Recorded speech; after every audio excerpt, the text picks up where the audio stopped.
Olá, pessoal. Eu vou tirar dúvidas de um dos colegas que me perguntaram sobre uma questão relacionada à ação possessória. E talvez seja útil para todos vocês que estão aí nessa fase de estudos aí dos procedimentos especiais. A dúvida era se é possível ou não uma pessoa ter legitimidade para mover uma ação possessória perante alguém, ela tem legitimidade para mover, ser parte autora perante alguém, ao mesmo tempo essa pessoa não ter legitimidade para mover a ação perante outra pessoa. Essa que era a dúvida. E eu vou colocar aqui para vocês, eu vou compartilhar um julgado que eu acho que vai, de alguma forma, contribuir. É esse julgado aqui do STJ, feito em 2016, que ocorreu em 2016. Esse julgado trata de uma questão que envolve a posse de bens públicos. E a conclusão que consta dessa ementa desse julgado, que é o RESP 1484304 de Brasília, Distrito Federal, diz o seguinte: primeiro, olha, a ocupação de área pública sem autorização expressa e legítima do titular do domínio, que no caso seria da União, lá em Brasília, não pode ser confundida como mera detenção. Quer dizer, vamos lá, a ocupação de área pública sem autorização não pode ser confundida como mera detenção. Aquele que invade terra e nele constrói sua moradia, jamais exercerá a posse em nome alheio. Não há entre ele e o proprietário, ou quem assim possa ser qualificado como o que ostenta o ius possidendi, uma relação de dependência ou subordinação. Ainda que a posse não possa ser oposta ao ente público, senhor da propriedade do bem, ela pode ser oposta contra outros particulares, tornando admissíveis as ações possessórias entre invasores. Esse precedente foi muito importante. Esse precedente foi um precedente bem bacana, porque ele, primeiro, fala que existe posse sobre áreas públicas, coisa que, atualmente, aliás, prepondera o raciocínio de que não há posse sobre áreas públicas se ela não for autorizada por quem de direito, pelo respectivo ente público. Então, o entendimento pacífico é esse. E esse julgado fala que não, que há posse. Pelo menos uma posse que merece tutela se for direcionada perante outras pessoas. Não merece tutela se for direcionada perante a União, no caso, o ente público, mas sim merece se for perante outras pessoas. Então, ele fala, olha, são dois tópicos bem relevantes aqui, para reconhecer que há posse e o outro para dizer que tem proteção perante particulares. Um detalhe que eu acho importante destacar para vocês é o seguinte: o fundamento usado aqui para sustentar essa conclusão foi de que não era detenção, porque falaram nesse processo específico que quem ocupava bens públicos, ele era o fâmulo da posse, ele era o servidor da posse de alguém. Ou seja, seria detentor pelo fâmulo da posse. Na hipótese de fâmulo da posse, de servidor da posse, de estar ali as ordens de alguém. E esse detalhe é importante porque quando a gente trata de posse ou de detenção sobre bens públicos, dificilmente a gente enquadra a hipótese de detenção no fâmulo da posse. Na verdade, esse detalhe é muito importante porque é o seguinte: no Código de 1916 havia previsão expressa da detenção provocada pelas coisas postas fora do comércio. E no Código de 2002/2003, essa hipótese ela não foi elencada dentro do rol das hipóteses de detenção.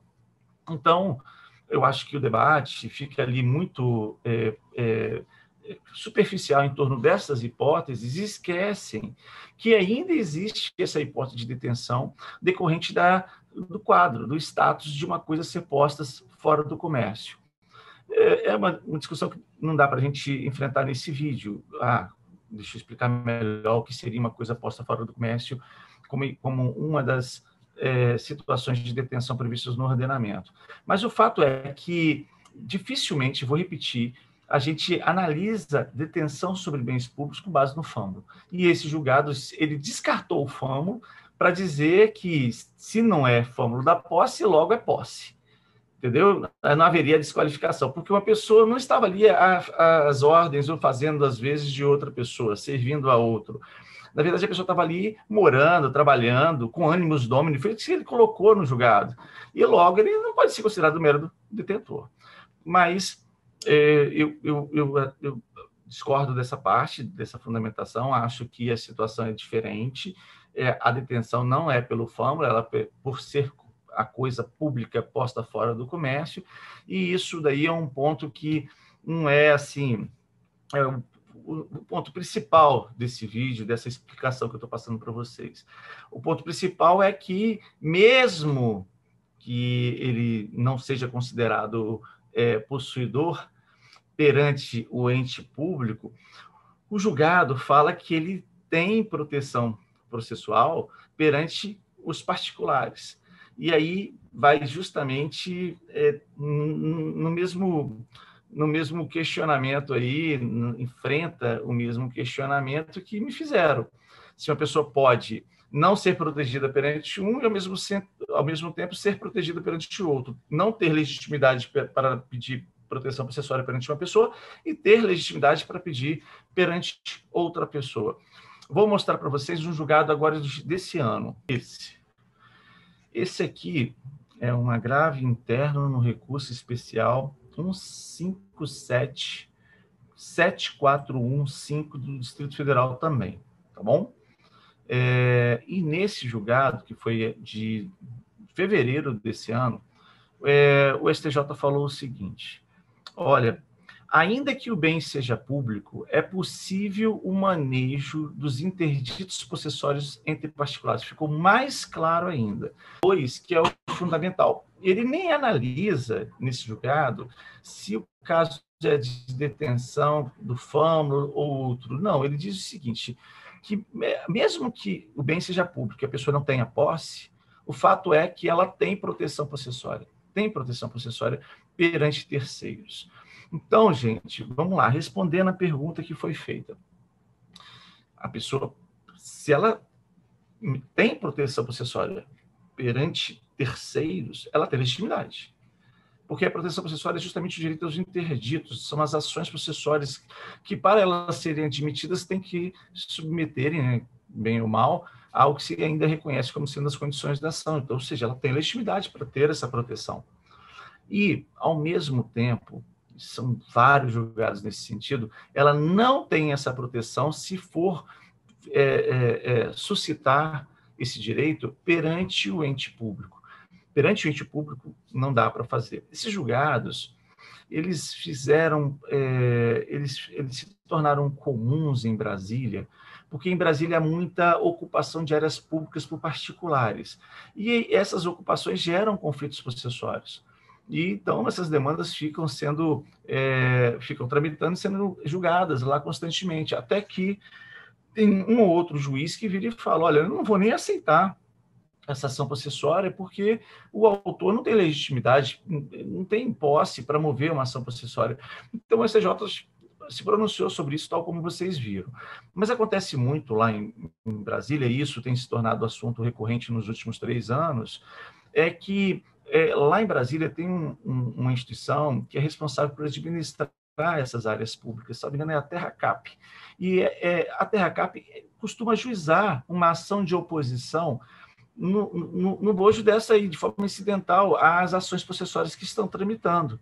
Em outras palavras, a União, representada por essa instituição, ela diz que aquele direito que está sendo debatido no processo processuário, na ação processuária movida entre particulares, na verdade pertence a ela, à União, e o faz por meio da oposição. No primeiro momento, interpretaram que a oposição tinha como fundamento a propriedade. E aí o STJ não aceitou o cabimento de oposição dentro de ação processuária feita pelo ente público, porque dizia que, bom, se eu deixo os particulares brigarem com a ação processuária, eu tenho que resguardar todas as características dessa ação possessória em sentido estrito, quais sejam. A principal delas é que não dá para você julgar a posse, impedir o julgamento da posse, impedir a proteção com base na propriedade. Então, vir o Estado, ou no caso a União, suscitar a propriedade dentro dessa ação é inútil. Eu não posso aceitar a discussão de propriedade como forma de evitar a procedência do pedido feito na possessória.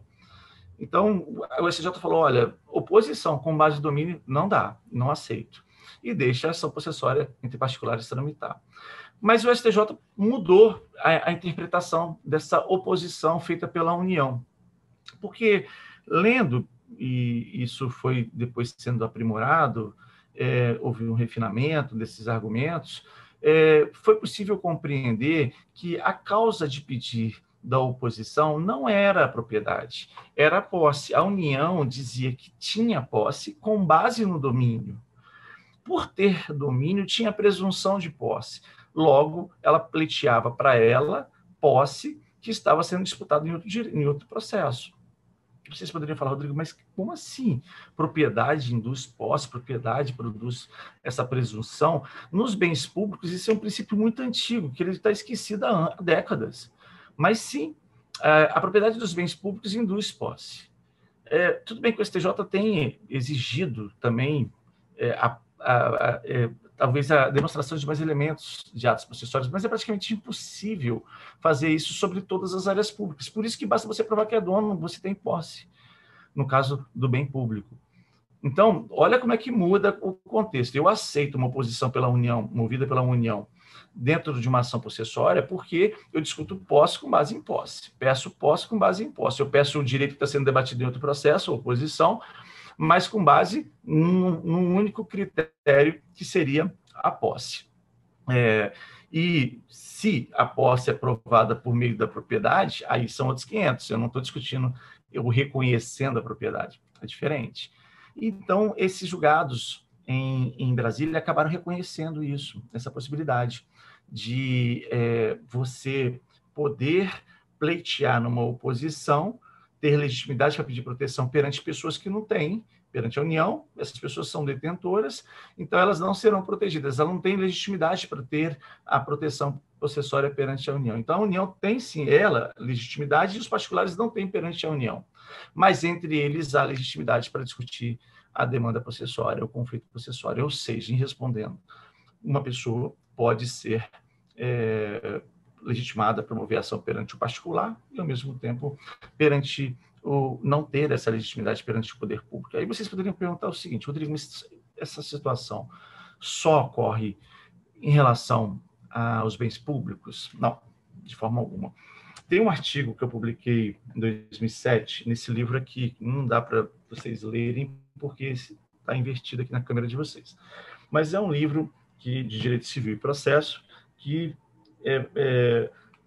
buscou, na verdade, homenagear o professor Raul Dalvin com vários artigos. Isso foi coordenado pelo professor Araquém de Assis, Eduardo Alvim, Nelson Neri, Rodrigo Mazei. E aqui tem um artigo que eu publiquei na época justamente enfrentando essa questão. O artigo é sobre posse e detenção, uma distinção relativa, é o nome do artigo. Olha, repito, é de 2007. Mas qual é o foco? Qual é o foco? Aqui, ó. Rodrigo Cardoso Freitas, posse e detenção, uma distinção relativa. Mas qual foi o foco desse estudo, desse artigo? Não foi justamente demonstrar o quadro que eu acabei de expor em relação aos bens públicos. Não. Foi tentar mostrar que é um pouco mais amplo. Posse e detenção pode ser uma classificação, uma organização, né, uma desqualificação que pode ser usada, compreendida de uma visão relacional, numa organização vertical, ou seja, de uma pessoa para uma pessoa eu tenho uma relação, dessa pessoa perante outra eu tenho outra relação, daqui para cá, idem, daqui para cá, idem. São visões relativas. É muito parecido com aquela classificação dos vícios da posse, objetivos e relativos, lembra justamente da posse injusta, da violência, da clandestinidade, enfim, aqueles vícios que tornam a posse injusta, eles são objetivos e são relativizados. Eles não são erga omnes, assim, é isso que eu quero dizer. Então, essa distinção, naquele estudo, essa distinção também pode ser vista dessa forma relativizada. E qual foi o foco mesmo lá? Qual foi a hipótese que eu trabalhei lá para tentar demonstrar isso? Bom, imagine que você tenha uma hipótese de detenção pela clandestinidade. Sim, uma pessoa está clandestinamente no imóvel. E enquanto durar a clandestinidade, ela é detentora perante o verdadeiro possuidor. Pois bem, essa pessoa que está clandestinamente lá, pode ela ser ofendida por um terceiro. E se ela for ofendida por um terceiro, ela pode ser protegida, como se possuidora fosse. Aliás, ela tem posse perante esse terceiro, não tem perante o outro, perante a situação de clandestinidade. Porque vejam bem, gente, olha só, posse é o fato do exercício pleno não dos poderes do domínio. É aquela ingerência socioeconômica relevante que você exerce sobre algo. Bacana, você decidiu o que é lá, o que é posse. Você vê o que não é posse. Bom, aquela situação não é posse se ela for de clandestinidade, ou enquanto durar a clandestinidade, mas a clandestinidade é em relação a alguém, tal como a violência, em relação a alguém. Então, eu foco dessa detenção, e é assim considerada detenção, em relação a alguém que tem ali a violência ou a clandestinidade como sendo justificativa para aquele quadro. Não perante outras pessoas, ela não é clandestina perante outras pessoas, muito pelo contrário, é fato público e notório perante outras pessoas. Então, ela tem posse perante outras pessoas. E aí é que eu me deparo com justamente a indagação que foi feita.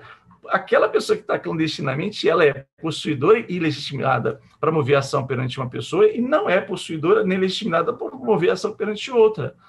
Vocês poderiam falar, Rodrigo, mas surreal esse exemplo. Mas não é surreal. Não é surreal. Na verdade, quando eu fiz esse artigo, eu discuti isso com um colega de São Paulo e ele falava do litoral de São Paulo e eu falava do litoral do Espírito Santo. Nós temos Guarapari, uma cidade aqui próxima, em que as pessoas vão lá uma vez por ano, ficar lá no verão apenas, passar o verão, uma temporada. Então, elas ficam um ano sem ir lá. Talvez 2, passam um ano sem ir, um verão sem ir. E aquelas pessoas que eventualmente ocupam esses imóveis, elas são clandestinas perante aquele que não está lá. Entendeu? Eu só vou perder a posse numa situação de clandestinidade ou de violência quando cessar a clandestinidade ou violência, eu tiver o conhecimento e eu não conseguir eu mesmo recuperar a minha posse. Eu tentei, eu não fiz nada, aí eu vou perder a posse. Aquela pessoa se torna possuidora nesse momento, mas durante um ano inteiro que ele ficou lá, ele não é possuidor. Logo, se ele não é possuidor, ele é o quê? Ele é detentor perante mim, que estou aqui. Mas e se nesse um ano ele é ofendido lá? O que acontece? Ele merece proteção, vai ser protegido lá. Lá pode ter uma ação tramitando entre aquela pessoa clandestina, ela, a parte autora, contra um terceiro que esteja esbulhando a posse dela, aquela situação fática dela. E aí vem o seguinte questionamento, vem a seguinte questão. O que eu faço para recuperar aquela posse? Vamos supor, descobri e não fiz nada. Então, eu perdi a posse. Bom, eu entro com uma ação de oposição dentro daquela ação lá. Na verdade, minha oposição, no fundo, eu estou dando esse nome só para facilitar, porque, na verdade, eu quero para mim um direito que é meu, que está sendo alvo de um debate de outras pessoas. Aquele direito que está sendo disputado lá é meu, na verdade. Aquelas pessoas, elas eram detentoras até agora. Não usucapiram, não podem usucapir, não podem fazer nada, porque nem posse tinham. E aí, esse ponto é fundamental. Eles eram detentores perante mim e não tinham nenhum efeito da posse garantida até então. E entre eles, não adianta nada você falar, invocar sobre o usucapião entre eles, se eu é que sou proprietário. A usucapião é a prescrição aquisitiva em desfavor do proprietário, que não é essa a hipótese. Então, isso não desmerece, não destrói o raciocínio, o fato de aquela pessoa ter posse, ela ter esse direito. Veja, o direito que se reconhece é o direito de proteção processual, pacificação, não é o direito de aquisição, por exemplo, de usucapião, tá bom, gente? Então, eu posso mover essa ação, eu posso dar o nome de oposição, mas no fundo, a minha ação é uma ação processual. Eu estou falando que é oposição porque eu quero, para mim, um direito que está sendo debatido naquele processo, mas essa ação que eu estou ajuizando é posse com base em posse, pedindo posse, ou seja, É ação processual em sentido estrito, é uma reintegração de posse. Então, eu entro com uma reintegração de posse contra aquelas pessoas que estão lá, ou quem estiver, pelo menos, quem estiver na posse do bem. Se eu der o nome de oposição, por óbvio, eu tenho que citar as duas pessoas, porque há esse consórcio necessário. Se eu der o nome de reintegração de posse, não, talvez não, só quem está mesmo com a coisa e não a outra que pretende a coisa de alguma forma. Bom, mesmo assim, talvez por uma questão de cautela, vale até a pena você arrolar a outra pessoa, porque ela está agredindo, né? Há uma ameaça concreta e aquela ameaça vai lhe atingir, porque está atingindo quem está lá com a coisa, logo, indiretamente, também te atinge. Agora, uma última coisa que eu estou colocando aqui para vocês, porque eu já coloquei isso em sala de aula e vocês sabem muito bem. Eu estou mencionando, então, essa questão da legitimidade e acrescentei a situação de pleitear, para mim, algo que está sendo disputado em outro processo, ou seja, a legitimidade para ação processual, mas cheguei até a oposição. Não sei se viram isso. Mas lembre-se, pode acontecer um fenômeno muito peculiar de minha ação fazer, às vezes, a processual em sentido estrito, consubstanciar uma oposição e também merecer a mesma proteção que eu teria em base nos embargos de terceiro. Sim. Né? Qual é a pretensão dos embargos de terceiros? Proteger um terceiro, tá vendo aquilo lá? Eu não estou lá naquele processo, tem despacho sendo dado lá, tem decisão sendo dada naquele processo, e aquilo pode vir a me atingir, porque bem ou mal eu sou possuidor. Eu só não estou em Guarapari nesse período, mas, tipo assim, eu não perdi a minha posse. Então, mas aquela ameaça concreta pode ser tutelada por meio de embargos. Eu posso dizer, olha, estou sendo ameaçado, estou sendo perturbado na minha posse, com base numa decisão judicial ou risco da prática de uma decisão judicial que vai ser proferida em um processo do qual eu não faça parte. Isso ofende ao devido processo legal. Logo, eu tenho direito aos embargos terceiros. Então, eu tenho, ao mesmo tempo, 3 direitos sendo invocados, 3 causas de pedir podendo ser invocadas, e eu não vejo nenhum óbice de as 3 serem cumulativas, todas pautadas na posse. Tudo bem, uma posse com base em posse, oposição posse com base em posse também sem problema nenhum, embargos posse com base em posse e na ofensa ao devido processo legal. Mas a ofensa ao devido processo legal, no caso da oposição, não desmerece o caráter processuário. Eu não estou deturpando o caráter processuário, então não vejo nenhum problema em relação a isso. Então, eu espero que eu tenha respondido a indagação, a dúvida dos colegas. Eu vou ainda passar mais algumas informações em outros vídeos para também, né, ajudar em outros questionamentos que foram feitos na parte dos procedimentos especiais. Daqui a pouco eu coloco outro vídeo para vocês aí, tá bom? Muito obrigado por enquanto. Até lá.